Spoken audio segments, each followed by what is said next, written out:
Good afternoon, everybody. We are live. We're here at the final and closing session of the WEgate 2020 Summit. So this part of the program is called We Celebrate. So I think we have a lot to be very, very thankful for.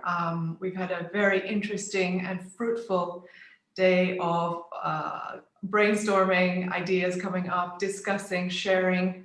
And really, I find that it's been such a privilege to be here with you today. So now for the closing session of WEgate 2020 Summit, I'm very pleased to welcome Director-General Kerstin Jorna. Ms. Jorna has had a long-standing and very diverse and fruitful career at the European Commission, various DGs and various cabinets. In April 2020, if I'm not wrong, she became the Director-General for DG Grow. Where there is no doubt a full agenda geared towards the competitiveness of the industry and entrepreneurship. And we look forward very much to hearing your closing remarks, Mrs. Jorna, and hearing what you have in mind for women's entrepreneurship. Kerstin Jorna, you have the floor. Thank you very much, and thank you all for joining us today at the WEgate Summit. I understand it was very enthusiastic and very creative, and honestly, my colleagues are very impressed by your motivation and resilience also in these difficult times, because for men it may be difficult, but for women to have all the children at home, homeschooling, that's an additional charge, and still women entrepreneurs have just taken up the gauntlet and have dealt with, and that also shows that, you know, it's the mindset that makes you resilient, not always only the knowledge. We've seen the WE barometer, and that shows that while the majority of post-startup respondents says that the demand decreased, 24% also respond that the demand increased, and 15% said that it was neutral. So it's not a totally black picture, it's a black and white picture, but it also means we need to mobilize. All of us have to do that. We all share a common goal that we want entrepreneurs to succeed, but in particular we want women entrepreneurs to succeed, and that's what WEgate is for. It's to help you to walk that extra mile that maybe you were hesitating to do, and to provide you the networks, the access to marketplaces, everything that really supports you in being the entrepreneur that the role that you see for yourself. I understand that the matchmaking session today was also a success, and I'm very happy about that, because I think when 1 + 1 is 3 or 4, that's really when we get going, and therefore matchmaking is the only way to get to that kind of positive dynamics. WEgate is there to answer the needs of women entrepreneurs, and access to finance is an issue, but it's not only an issue for women entrepreneurs. I've myself been a board member in the European Investment Bank and the European Investment Fund. I'm currently a board member in the first and only, so much for entrepreneurship, pan-European continental venture fund, public venture fund. And that's really a problem in Europe. It's a problem for startups, and it's a problem also for scale-ups, and that's where we have to come in. It's also a problem now when companies took a lot of liquidity support, and that means that their balance sheets are too heavy to actually go to the bank and ask for investments. So what many companies need today, and entrepreneurs, is equity, but that's not such a big source in Europe yet. The reason why 2 sessions today focused on investment readiness and working with investors is also a testimony to the fact that we have to work together on this. I want to mention one of my babies from my previous job, which was the Gender Smart Finance program under InvestEU. InvestEU, this is the follow-up of the Juncker Fund, and it's about de-risking. And we found that when it comes to funds investing in women, there was very little money actually going to women funds, although they show having better results often than pure male funds. So that's why we created this idea around gender smart financing, and we hope to roll it out in InvestEU, which was one of the programs that finally the legislators already agreed on 2 days ago. So look out for that one. I would also like to acknowledge the learning outcomes that emerged from the workshops that dealt with entrepreneurial learning for sustainability and digitalization. And that's the whole complex of upskilling, which as we move into the digital decade will be very relevant. And I mean, I suppose all of us in their daily homeworking experience have done a good share of that. The recent OECD report on missing entrepreneurs has a number that I find really striking, which is that 34% of the women felt they had the knowledge and skills to start a business. And I should say only 34%. And of the same cohort, when you ask the men, there's half of them who think they know everything and they have all the knowledge. So that's a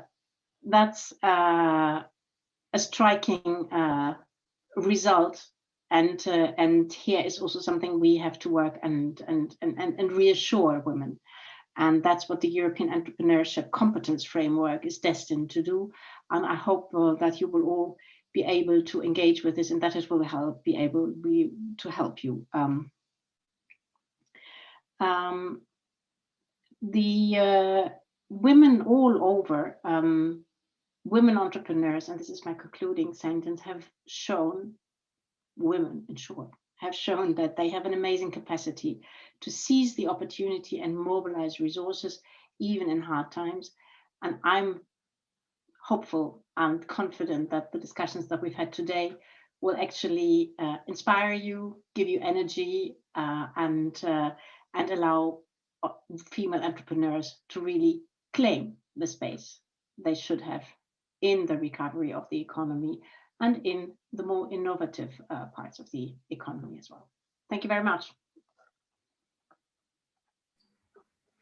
Thank you very much, Kerstin Jorna. It has been a pleasure listening to you, and thank you for all that you have done inside the European Commission to raise this issue, and also to underline that women lead differently and need different sorts of frameworks in order to access those same opportunities, because the willingness is there, the passion is there. Often the women are very, very creative in pivoting businesses to adapt and be resilient throughout crises. So it's absolutely wonderful that we have the Gender Smart Finance program to look forward to, and congratulations on that. I guess the call will be coming out sometime next year, so we'll be looking forward to the first opportunities to respond to that.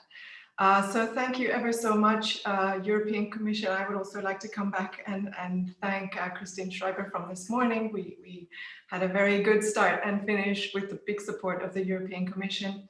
And now we just want to underline a few things that the whole ecosystem needs to get organized. We definitely heard throughout the day that there were some shortcomings that have been identified by women, including through the WE barometer, which has been a very interesting and telling survey.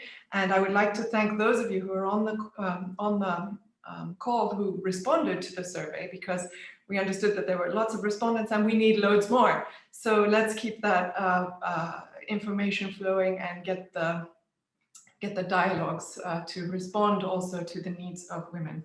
So just very quickly, in order to wrap up, I feel a little bit emotional because it's the end of a very interesting and inspiring day, and I almost don't want it to end. So I'm kind of hanging on to my role as a moderator, but I also have the role to tell you a few important bits of information about the WEgate Summit next year.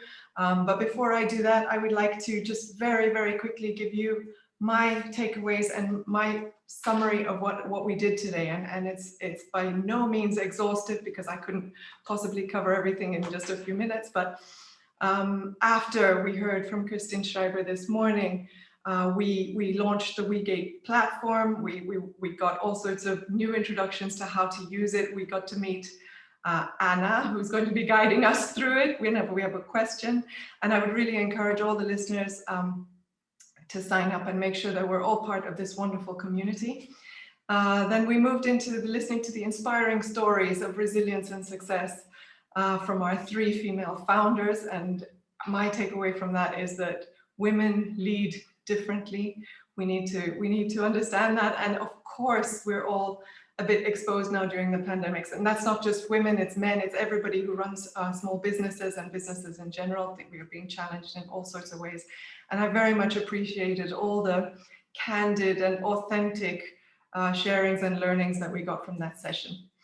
The WE Barometer, I don't need to go into that again, just to thank Professor Cooney and Professor Nergard for that very, very inspiring conversation.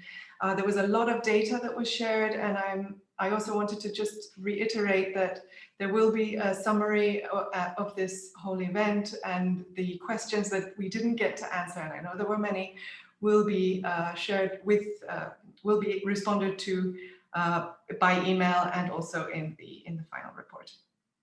And then we moved into the Community Council, where very interesting ideas were shared. And I sort of jokingly said at the end of the Community Council meeting that it sounded to me a bit like what a town hall meeting would look like if it were run entirely by women. It was full of fantastic ideas.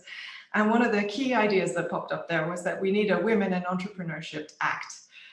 So Mrs. Jorna, please take note. That might be landing as a suggestion on your desk pretty soon. Access to finance and of course digital transformation, those were very, very big issues that we talked about, and some very, very interesting suggestions that came up. In parallel to that, we also had B2B sessions that were ongoing, and I think it was a total of 64 unique contacts that were made today, 64 unique contacts and bilateral meetings between businesses that took place today in Europe, but also external, outside of Europe. So that's very exciting. And the platform will remain accessible. And I think that there have been plans made so that the meetings that couldn't take place today can continue and will go on. So that's a very, very good outcome in my opinion. About the workshops, and this was extremely unique about today, was that we also had the opportunity to learn. And thank you very, very much to our wonderful trainers who made time available to train Marco, Neve, Mary, Florence, and Jan. I really, really appreciate that opportunity to give women entrepreneurs a chance to learn new skills. So we learned about platform business models, investment readiness, unlocking high performance during times where resilience is needed, and how to get the most out of your investors. So finally, ladies and gentlemen, I want to thank you all for being here, for being so engaged, and we got such lovely exchanges in the chat, and we took note of all of them. I would like to thank all our speakers and all our guests, and next year, the second WEgate Summit will take place in the autumn of 2021, and we really hope that you will all be there and you will all lend support to this very fantastic program that we have created. Now, just as last words and final, I'd like to thank, of course, our partners, ESPA, MIR Foundation, Business Angels Europe, and the European Union. Mrs. Jorna, thank you very much for being here. And finally, and last but definitely not least, I think we can all clap our hands for the wonderful WEgate team who put this whole thing together virtually, which was not to be underestimated. It worked perfectly. So Eva, Loredana, Maria Elisa, Lorenzo, Laura, Emilia, Gabriela, Madeleine, Stefan Moritz, and Professor Cooney, thank you, Professor Cooney, thank you so much for all your efforts. And as your moderator, it's my pleasure to close this event, and thank you all once again for your wonderful participation.